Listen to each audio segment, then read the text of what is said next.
Imagine this. One team has 70% possession. They are passing beautifully. They are controlling the midfield. Their full backs are attacking. Their fans are confident. Everyone feels the goal is coming. But suddenly, they lose the ball. One long pass. One fast runner. One final touch. Goal. The team that controlled the match is now losing. This is one of the most painful truths in football. Possession can control the game, but counter-attack can kill the game. So the real question is this: why does counter-attack become so dangerous against possession teams? That is the hidden logic. Many fans think possession means dominance. And yes, sometimes it does. If a team keeps the ball, they can control the rhythm. They can make the opponent run. They can slow the match. They can build pressure. But possession alone does not win football matches. Goals win football matches. Possession is like having control of the steering wheel. But if you make one wrong turn, the accident can still happen. That is why possession is powerful, but also risky. Because the more you attack with the ball, the more space you may leave behind the ball. When a possession team attacks, look carefully at their shape. The full backs move high. The midfielders move forward. The wingers stay wide. The striker occupies the center backs. Slowly, almost the whole team moves into the opponent's half. From the outside, this looks like control. But behind this control, there is a hidden risk. The center backs may be left almost alone. The goalkeeper may be standing high.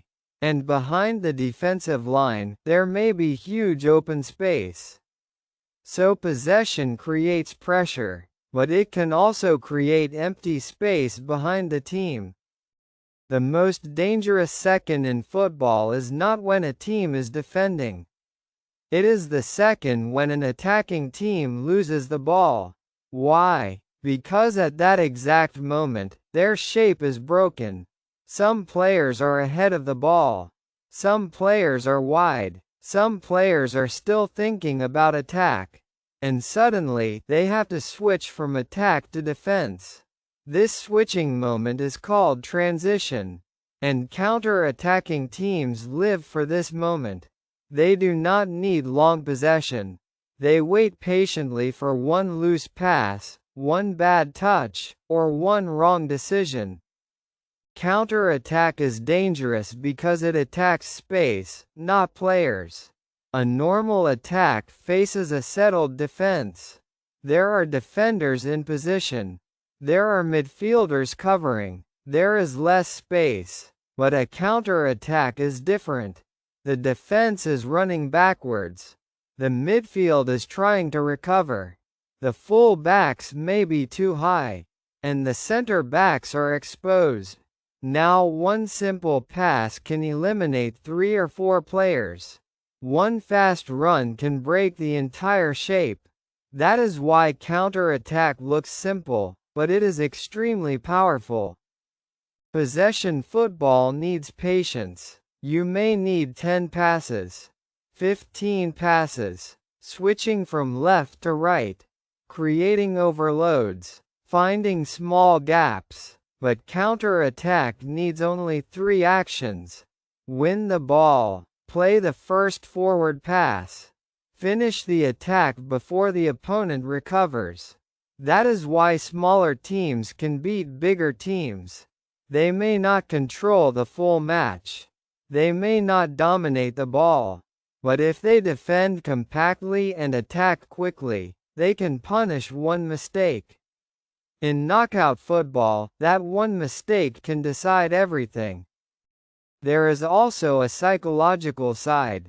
When a team has possession for a long time, they start feeling comfortable. The fans feel comfortable. The players feel they are close to scoring. The defenders may take extra risk. The midfielders may move a little higher, but the counter-attacking team is waiting. They are not panicking. They are studying the spaces.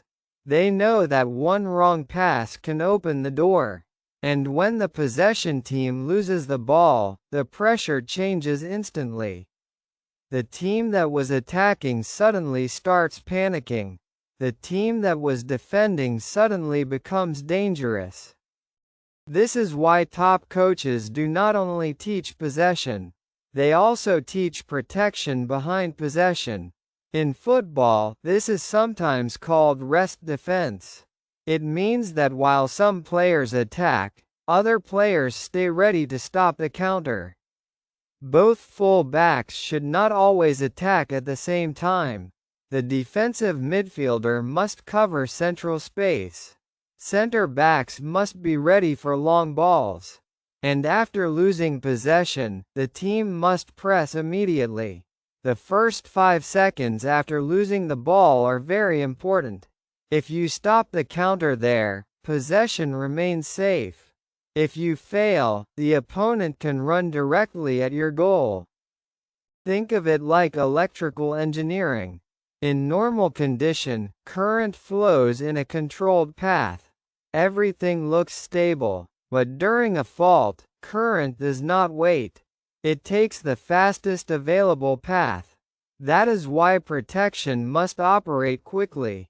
Football counter-attack is similar. Possession is like normal controlled flow.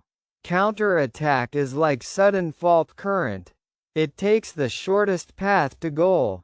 If your protection is weak, the damage happens before you can react. In football, that protection is your rest defense. Without rest defense, possession becomes risky. So now we can answer the main question. Why does counter-attack kill possession?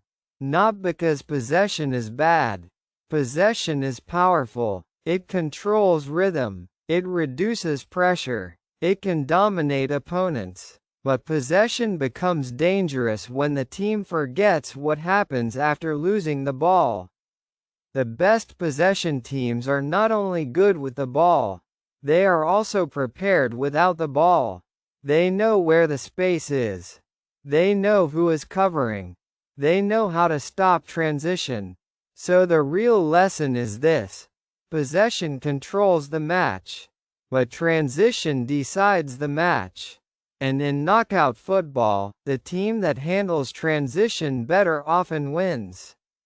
That is the hidden logic. Subscribe for more football and real-life hidden logic.